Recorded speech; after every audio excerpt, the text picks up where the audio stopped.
Going live. We're live! We're live! Yay! I'm here. Hello. I joined. I'm with all of you. I'm with you now. Welcome. Welcome. Welcome to Tuesday. We'll start off with actually the card we pulled before this section, which is Vesta. And I think we found a lot of synchronicity just to begin with this section. Mm-hmm. And sometimes it's not always as clear right away. Sit with it. And you might even forget about it, right? I mean, the things that don't, I think it's interesting when things aren't like exactly clear right away. I would say this is the exact same point last time you and I did this together that I got kind of worried about this process ending. Week 8, because I think you're over the hump. There's 4 weeks left in the process. You've already done it for 8. And then it's kind of a fear of like leaving home. And so I kind of right now I'm relating back to that of like, there's only a month left. Yeah, well, that's beautiful because I think what that really is pointing you toward, though, is that this process has helped you come home to yourself. Because it does, and it like at a certain point, you know, I think. I mean, I've adopted so many of these practices, but I can feel that at a certain point, you know, this book and this process as a thing, it's like the training wheels, you know, that can come off. Not the practices necessarily, but, you know, I think the more structured working your way through the book, right? If you finish the book, you don't always have to be like doing the book again. The exercises are becoming ingrained. You might even become better at excavating the same kind of information out of yourself, you know, just following your own intuition about that. Yeah. Such a great viewpoint. I love it. Come home to yourself, because everything that feels so like grounding and empowering and safe and powerful is coming from inside of you, which perfect. There we go. Recovering a sense of strength. Week 8. And 8 is definitely a really strong number. I think I could be wrong, but is it that the strength card in the tarot is the 8? In your tarot or my tarot? Yeah, probably your tarot. The tarot. You can I can look. Or I was just gonna say if you want to get started talking about last week. So last week's tasks, how many days did you do your writing? I did much better this week. I think I did it almost every day. Me too. Yeah, and I felt so good about it. I think I did it 6 out of the 7, but they were not all high quality. Sure. But I did show up. What does that even mean? Attempt, right? Yeah, I mean, I don't think that that's a thing. Oh, that's a good point. It is. Yeah, I was right. Okay. So strength is 8. I don't know. Maybe she did that on purpose. Oh, maybe. But there's the strength card. Oh, there. She seems like a person that would be aware of the tarot. Yeah. Sure. Anyway, I'm drawing connections in my own brain as I study these things. I'm glad when I can recognize little things like that and be right. That feels good. That's awesome. Yeah. So we both did pretty well. Yeah, much better. Did you experience much synchronicity this week? Yep. It's becoming more of a way of being. Though I do want to express that for the 2 weeks before this week, I've been feeling a lot better this week. But the 2 weeks prior, I was definitely in a weird, like, off kilter. Like, I felt kind of out of alignment. Didn't feel like I was experiencing quite as much synchronicity as usual. Just feeling a little bit weird. And, you know, I just want to come in with solidarity in, you know, bringing that up and holding space for the fact that that's normal, you know, and like, okay. And I really had to like get really kind with myself, you know, and it was actually when I did that even more dramatically where I really like kind of reveled in my like out of alignmentness and enjoyed it a little bit more, Mhm. that I felt it kind of release and like things kind of Wow. break through. So, I think we can get attached to the high of Yes. synchronicity after synchronicity, and then we're like chasing that Yeah. high, we're like fiending for it. Yeah. That's the surefire way to chase it away. Yeah. Like maybe we think of it as Totally. like a little fairy. It's like, kind of like a cat, a little cat like, and if you're like, Kitty! Zink! My dreams! Running away. I Really totally get that. Yeah. She also asked here, have you allowed yourself to daydream and a few creative risks? Have you daydreamed a few creative risks? I feel like I have. You definitely. Yeah. Yeah. Yeah. Are you coddling your artist child with childhood loves? Oh, I'm coddling my artist I had child. chocolate milk after dinner tonight. Yeah, no, I think I could be doing better on that front. I was telling Ginny earlier that I've been really throwing kind of a tantrum about my music making journey and like not doing that at all. And I think I'm getting to that point now where there's that, I want to be making really good music rather than just like playing. And that's funny. I was playing with music this weekend. Nice. Yeah, I had one of those. I went to a Hofla and there was live music there, and I got tired for a bit because I had spun around too much. And then I sat down. There was like a hand drum there, and like I'm a music appreciator, but don't have a refined skill set. But I can count, so every like eighth beat, I was going. And then all of a sudden, the dancers started looking at me, and then they started like moving with it too, like with the punctuation. So there was some joy that came out of that fun. Yeah, no, for sure, and that's just what needs to happen. I just need to develop that sense of playfulness, and I think I also have a hard time with the tool itself. Like my computer doesn't always feel like the easiest toy to play with. Yeah, like something tactile that to help bridge the gap, maybe. Yeah, and that's always been my resistance to doing this. I've wanted to for a long time, and it took me a while to get into it. It was always just like the computer resistance, and when I do get on the computer, I get really easily distracted, and like it's a really hard creative tool, I find. It's so hard to have it as self-initiated too. Like I know when I'm teaching from the computer, it's all right because I also have like two different computers. I'm a little weirdo like that. Like I have two different computers. That probably would help if I had a music computer and everything. Yeah, I have my work computer, which is paid for by my work, and they can log in at any time and look there. Not like they've ever threatened to do that. I'm just aware that they can, and everything is watched. And I'm like, I don't even want to get on Facebook here. I don't think that they'll be upset with me, but also like I can just do that from something else, and that has kept a good divide between work and play. Yeah, that's nice. That's a good thought. Yeah, and then she goes into, did you do your artist date this week? I didn't, but I thought about it a lot more. What's your vision of your artist date? Yeah, because as before when we did this the first time, I was always going out to the beach and taking pictures, and now it's kind of cold and windy out there. So, and I did go out there as part of a ritual that I was doing, but yeah, I mean, I don't think it really counts. But yeah, I mean, I thought about how I should, it was something that continually popped into my awareness, where I would say the previous couple of weeks, I completely blew it off and didn't even think about it at all. And then it was Tuesday and I'm like, shit, I didn't do an artist date. Whereas this week it was with me throughout the week. Even though I didn't do it, I have really good feeling about this next week. I did not do it either, but I have decided because my yard is filling up with mushrooms. They greeted me this morning. There was like 10 of them, and now there's easily like 40.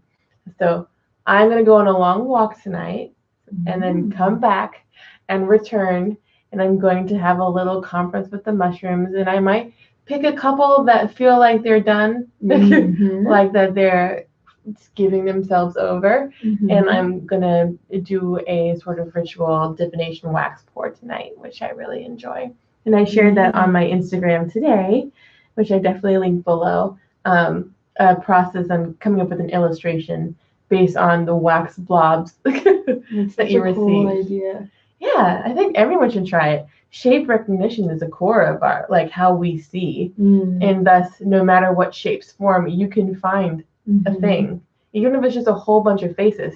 You can start to say like, is that my grandmother's face? I haven't talked to grandma in a while. Why haven't I talked to her in a while? And that can lead you on a really successful path, even a strange one. Yeah. Or you can also just draw a picture of some weird faces. That also is fun. Okay.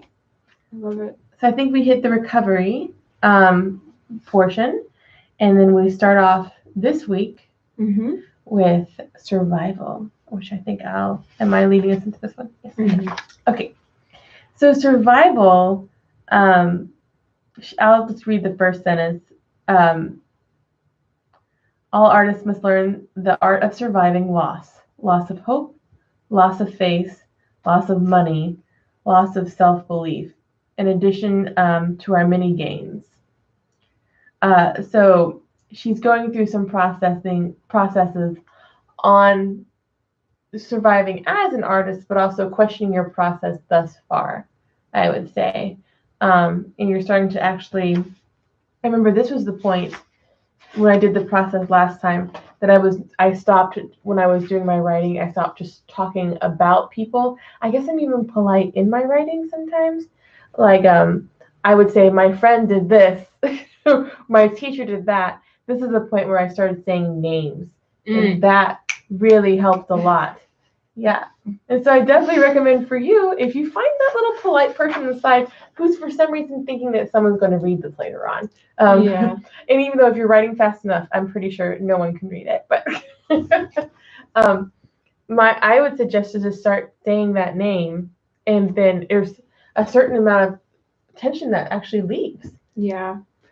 Being super brutally honest with yourself. That's the place to do it. It's in your pages. Totally. If you can't do it anywhere else, like don't go around saying this person's name and gossiping about them. No. But with your pages, like it's already in there. You just it's about allowing it to come totally penetrate your consciousness and admitting it to yourself. It totally even helps to just write out the name. If you are upset with yourself, you can black it out later. Like if there's something going on where you're in a situation which someone might actually read your work, you can feel free to, I think, self-black out. But no, I don't consider that actually happening. I don't know why I'm now thinking about the Mean Girls the book. You're not a mean girl. You're just being true to yourself. And I underlined one quote here. Ugly slut. Because artistic losses are seldom openly acknowledged or mourned. And that kind of goes down to this repression we have as artists, and then reflecting back on ourselves. And we go into, she goes into criticism and why you shouldn't be criticizing your process thus far, and how to consider criticism in the future.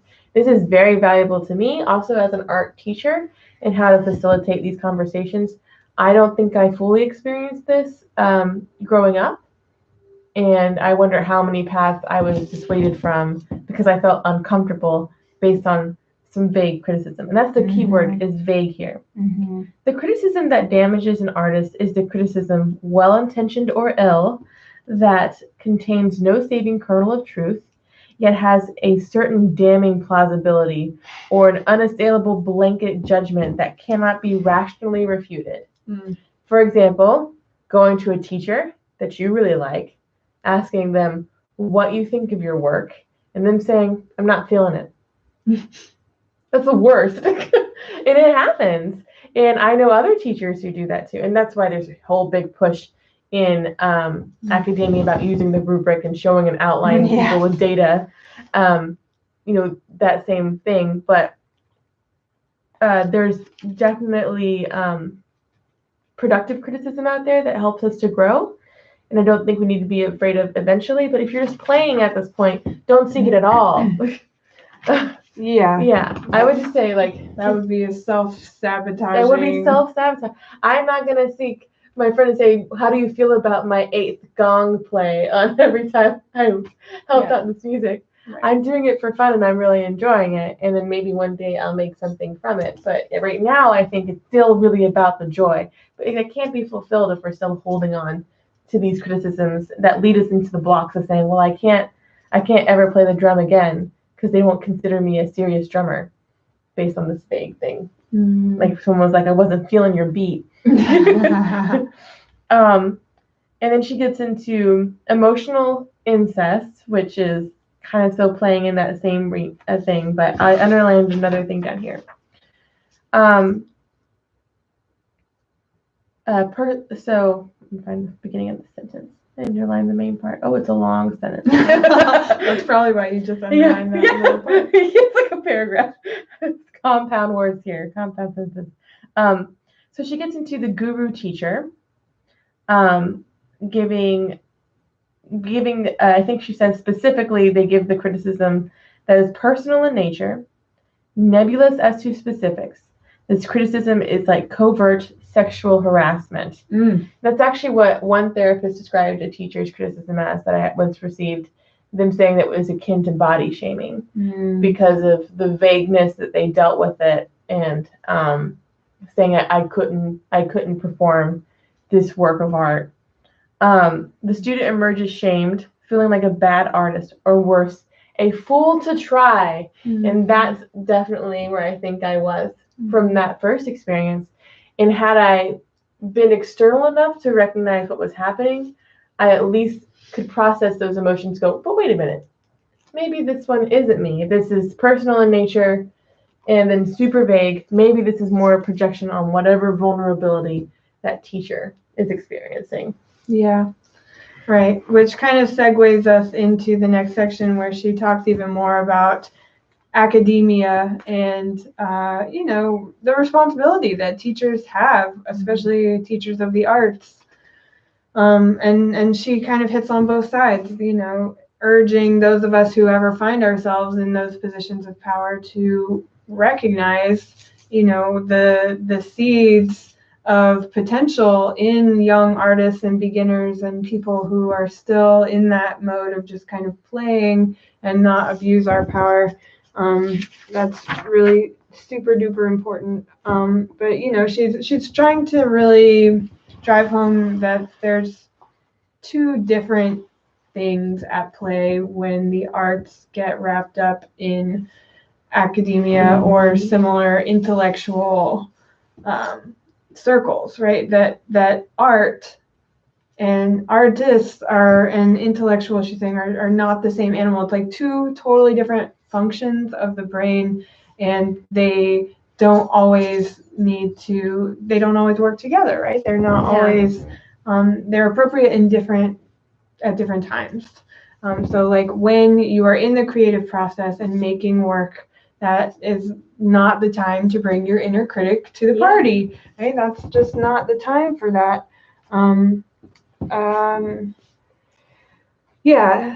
My point, artists attempting to exist, grow, even flourish within that milieu recognize the entire thrust of intellectualism runs counter to the creative impulse, right? I mean, it can put a halt on the process, a dead stop on it if you allow yourself to be looking at it from that lens of more intellectual, critical viewpoint. Is it healthy to take a step back and look at your work in the greater scheme of other work and to look at areas for improvement? Of course. But you just have to know when is the right time for that and when it's not. And to also understand that if you do choose to engage with a more structured, critical environment artistically, that you also need to kind of understand that it has nothing to do with your potential as an artist. Yes. Right? Many of the times that atmosphere is looking for a specific thing from you in whatever form it's taking, which might actually be hindering this process, especially if you're in the early stages of it. Yeah, and I guess it's all about like what's already established. I mean, that's in order to put rubrics on art and to decide what grades people get, it has to be based on something that already exists.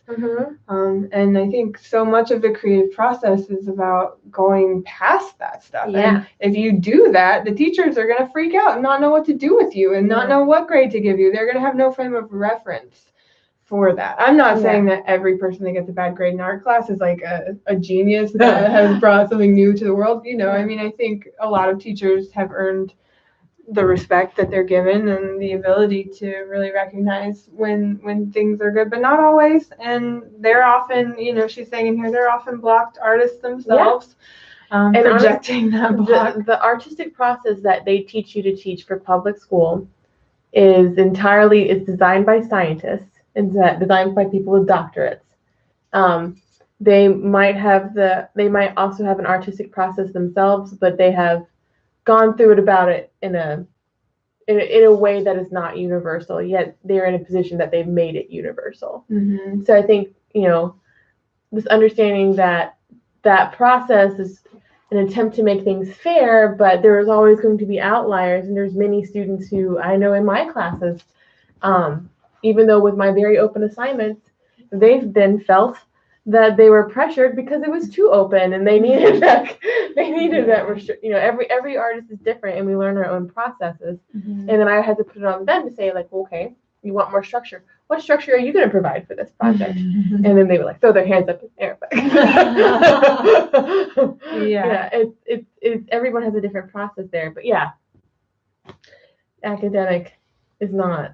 It's not the be all end all. It's not necessary, and I think mostly what she's trying to help us do in this chapter and with this section is identify moments where our art has been entangled in an environment like that and damage has been done, and just allowing that to breathe and come up and recognize like moments that you might not even remember off the top of your head, but with a little bit of excavation you'll realize, oh my god, I remember I used to be really into this, or like really excited about making this kind of stuff, or curious about this topic, and then Mr.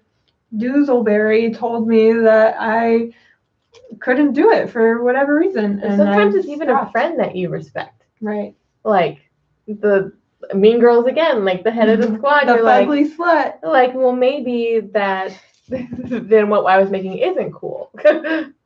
Yeah. But I think it is even harder when it comes from people in authority figures.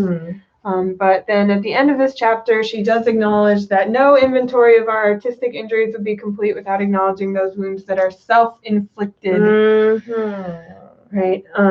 They're the self-sabotaging part of ourselves that turns away. She's starting to refer to these moments where we are heading in a direction and excited about something, and it's clicking, and we self-sabotage as a creative U-turn. Right. I remember, like, I know a lot of people do it too.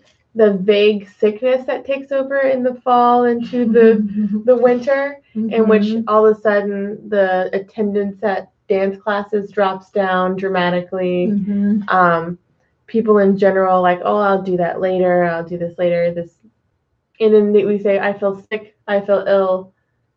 Even though there's not anything concrete, it's like, I just don't feel great. And thus we won't show up for it. And this is different personalities, but I've also always found, well, if I push through that and if I get to class, I always feel better. And if it's bad enough, I'll leave. But then I've always showed up if I can. If I'm not coughing on somebody, then I'll go. Yeah, classes are great for that. I'm a big fan of classes because all you have to do is get in the car, and then the whole thing kind of goes from there. It's the same thing in this season with going to work. The hardest part is getting there. All you have to do is like walk to the car, and then the whole process will just go. Yeah, totally.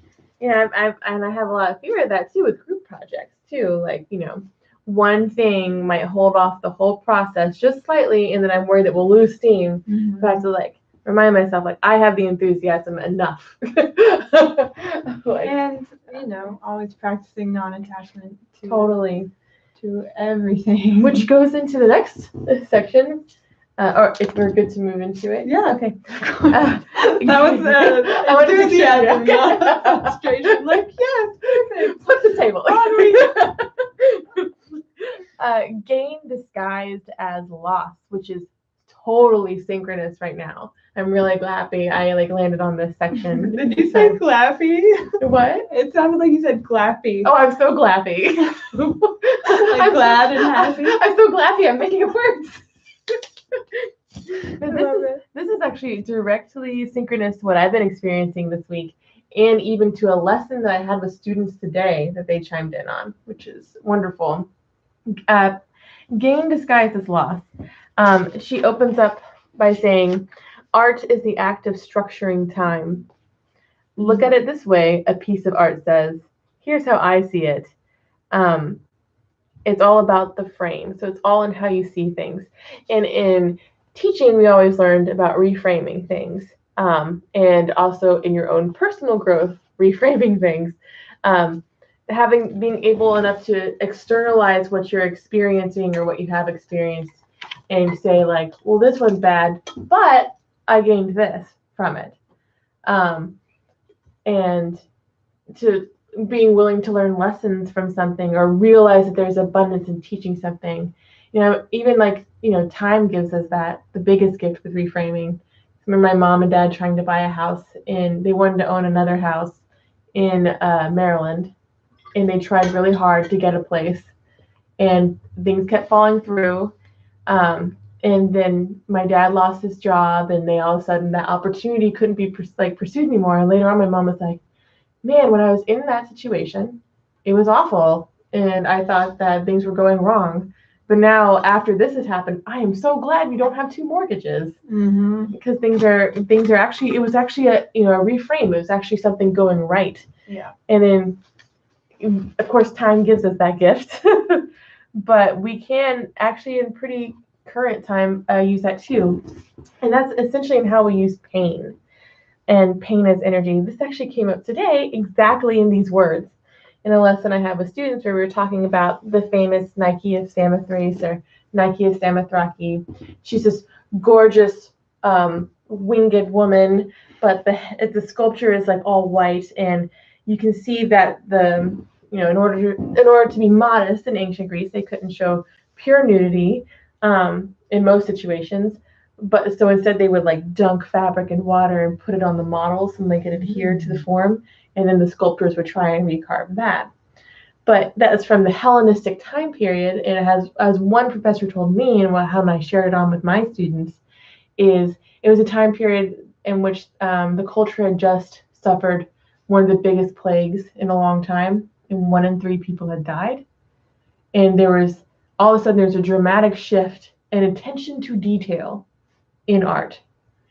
The focus on creating works for the gods has increased. And Samothraki is an island that can only be inhabited by the gods, and some priests stay on there, but the common person can only visit. Even the wealthy can only visit.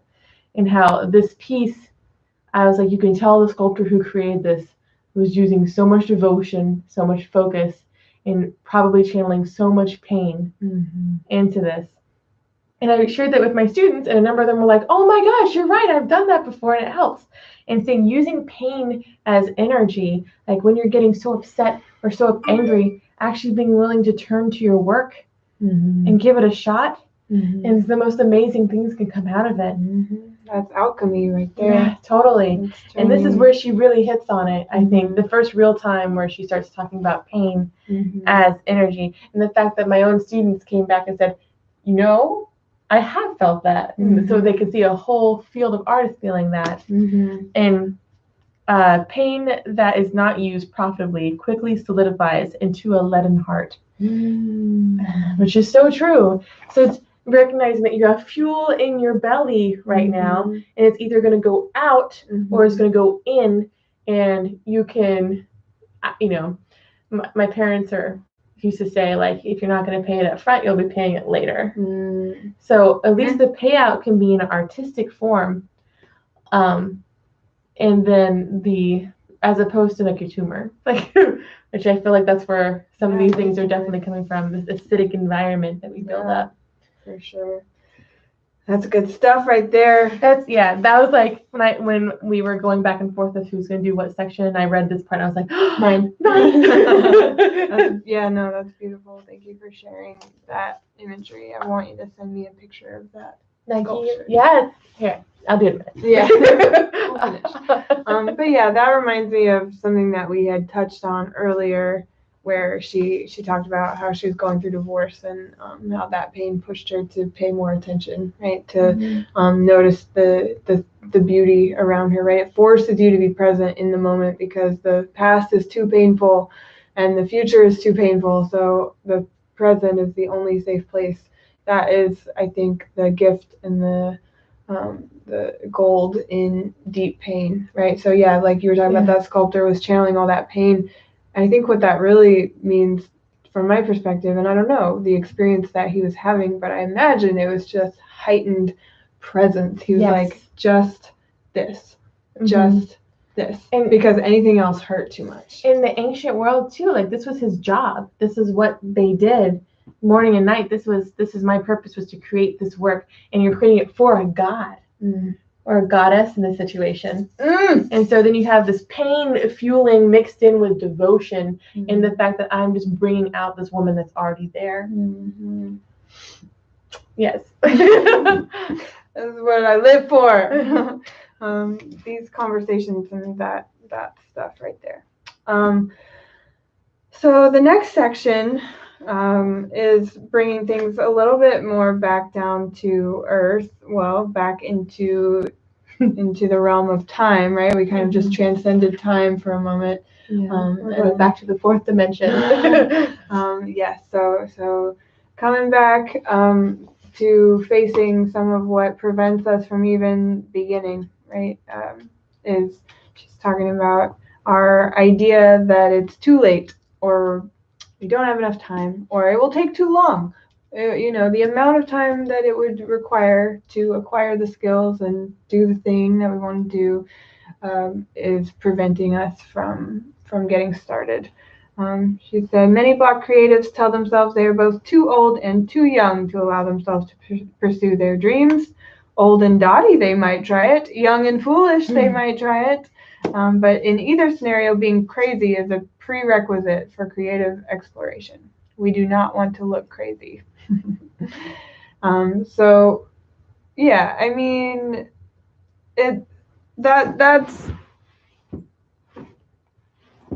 I guess I'll just share the quote that most people I think know about this idea, which is that like time passes either way, right? So you might as well use it to move closer to your dreams. And I love this quote too that she shares: creativity occurs in the moment, and in the moment we are timeless. Right? So then she goes on to really encourage us, because if you're really concerned about how you're going to look to other people, you're just focused on you're missing the point entirely. And the point of the creative act is the process. And this kind of touches on the conversation we were having earlier about our ability to enjoy the fruits of our labor in the future. That capacity is only as great as our capacity to enjoy each step of the process. So it is about finding joy in being a beginner, in being an intermediate, in being wherever you are, deepening into the joy of that play and that practice. And then in that case, it has how long it's going to take and how old you are and all, or how, none of that is of any matter whatsoever, right? If you are just fully in the act of creation and enjoying it for its own sake, then you are timeless, and the time will fly, and before you know it, you are halfway decent at something. Your brain is literally also shifting to another side, so you also feel like you've gone through a meditative state. And then, which is why I think if you're like me and your most productive hours are after 10 p.m., if you have one of those nights where you're like, I'm just going to do my artist date now, and like have fun and work through till 2 a.m. I don't care if I have to wake up at 6. It's gonna be that short night, but you're tired, but you have that different level of energy the next day. It's not something you can necessarily do every day. I wouldn't recommend that. But I remember my sister-in-law saying that sometimes those little sacrifices just yield so much profit in the long run of your own energy. Yeah, I mean that because you engaging in the practice, you're getting better at enjoying yourself. Yeah. That is like so valuable. And to take those moments when they arise and deepen your ability to welcome in play and joy. And that kind of reminds me of Big Magic, which is the book that we brought up last time and that she's reading right now, where it's really like romancing yourself and your artist. And there's something really romantic about being like, hey, why don't we stay up late tonight, open a bottle of wine, and do this creative work, right? Do this project or go on a walk or whatever. Whatever that creative impulse is. Sometimes you take a bath and then it becomes a super long bath because you're making some excellent bubbles right now. Like you're like, no, I got some water alchemy here. I gotta have some new suds going. Hold it up and it's like that bath was only supposed to be 30 minutes. Why did it take an hour and a half? Getting better at enjoying yourself is always time well spent. And it feels refreshing later. Even if you're dirty, it feels refreshing. Which actually goes right into filling the form. That's what I do every time. Which is just showing up for yourself. And I love this. Filling the form is every time I read that title I think it's an expression from a culture or era that I don't use normally. So when she said filling the form, I was like, is this another exercise? Yeah, that was my thought too. Yeah, generational thing. I think it is. I think my parents probably would say that, but there was something that she said that my mom knew. Oh, the pay dirt. I was like, the pay dirt. Oh yeah, she even gets into it because my mom knew though. Yeah, some generational words. So phrases. For those like me who don't know what filling the form, or I keep forgetting what filling the form is. Filling the form is basically just showing up. Just giving it a shot every day.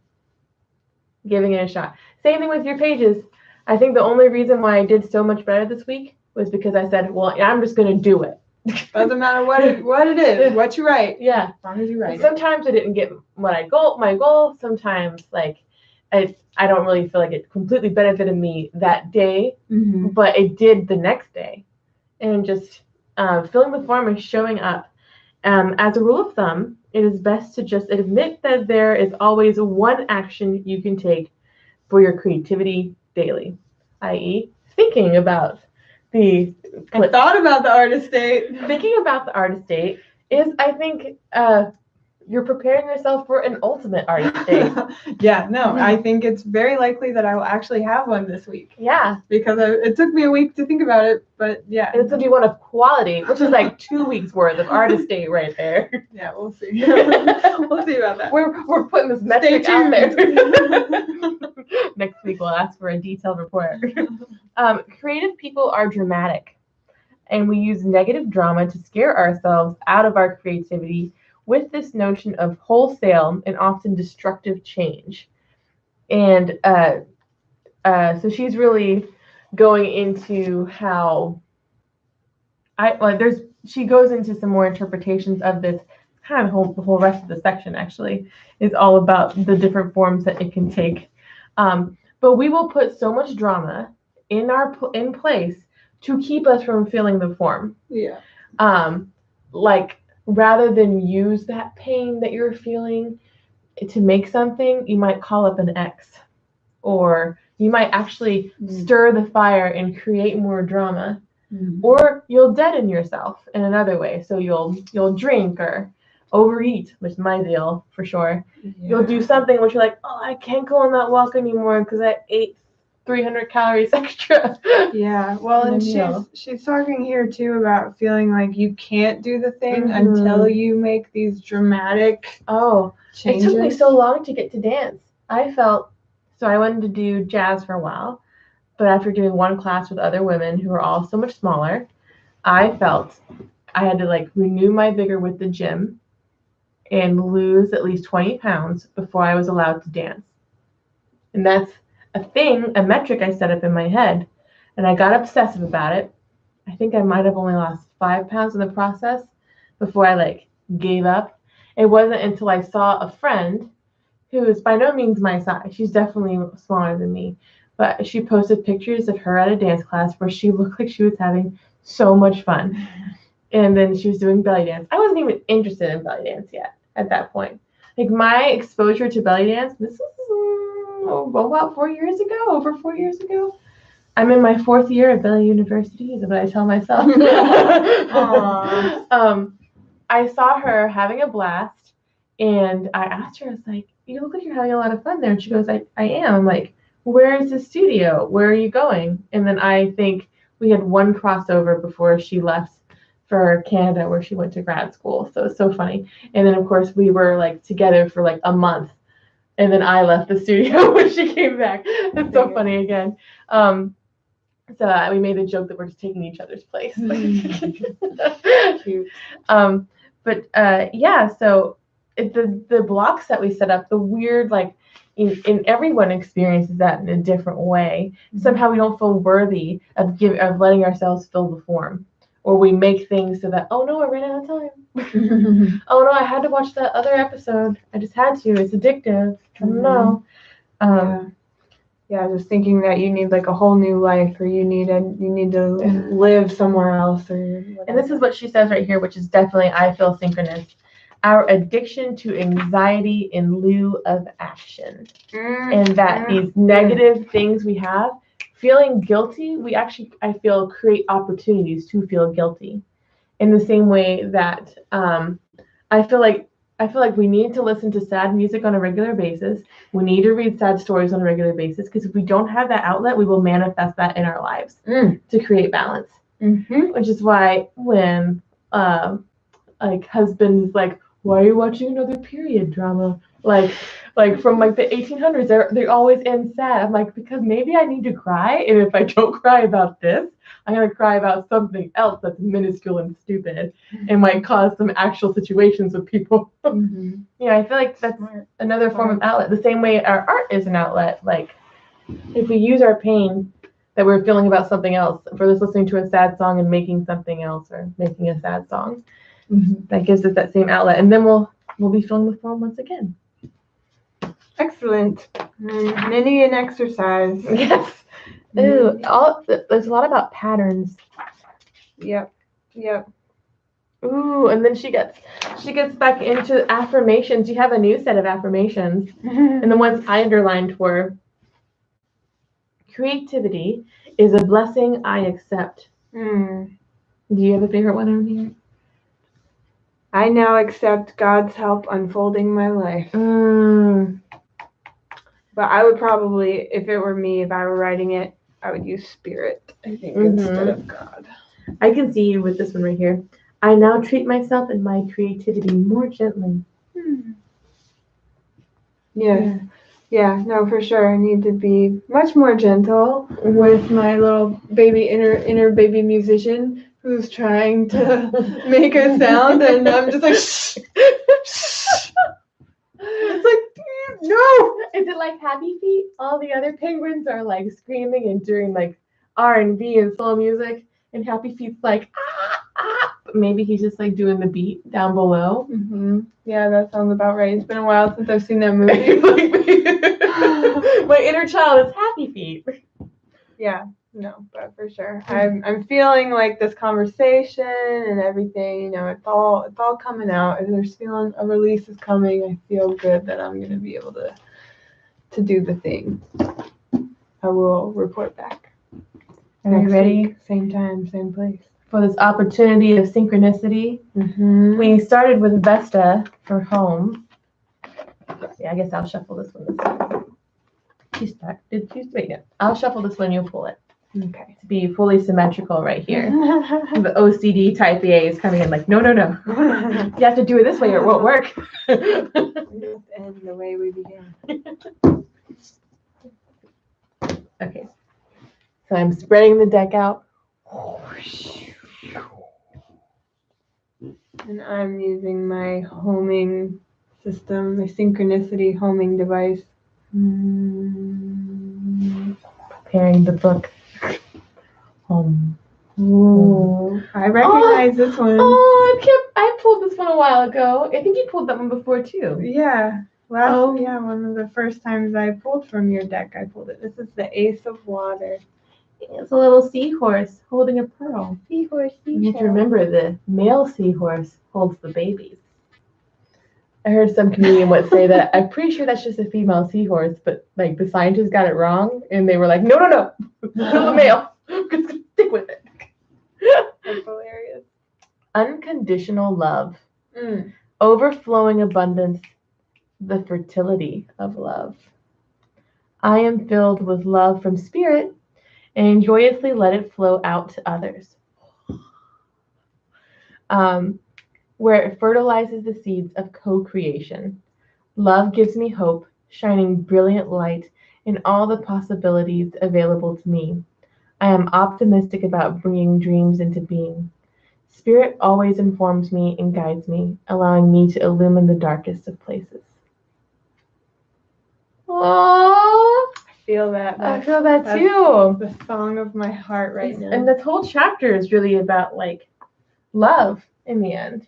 Seeing and loving. Mm-hmm. You have to, I think, get through this dirt to get to the love. Mm-hmm.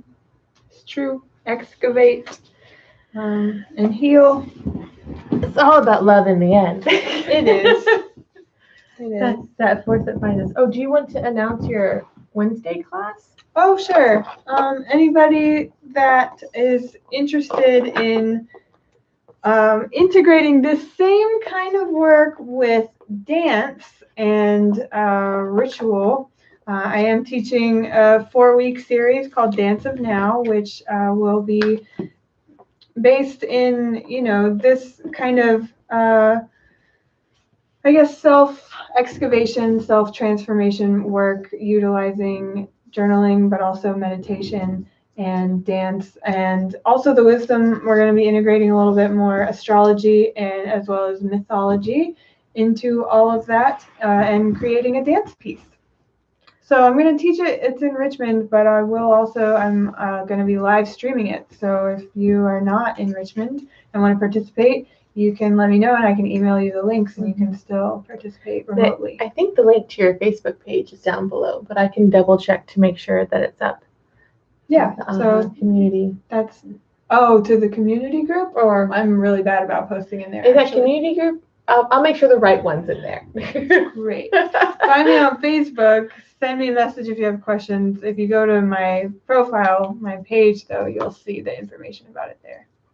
Okay. I'm so excited. Yeah, it's gonna be really, really potent. The synchronicity abounds in relation to that. Mm-hmm. To that series, so I feel like it's definitely gonna be exactly what we all need right now. I think so too. I feel like I know I need it. Even with all this work I've been doing, I'm like, yes, another outlet, yes. Mm-hmm. Mm-hmm. Well, thanks so much, and we have 4 weeks left in this process. We're all showing up for each other, and even if this is new to you and you just want to dive in at doing anything is good. Anything in this direction is good. Mm-hmm. So if you want to jump around or follow along, or just follow along where we are now, you're totally welcome. Okay. Have a good week. Bye. End stream. I hope every video ends end stream. That was a long one. I know. This is a big chapter. Yeah. Done.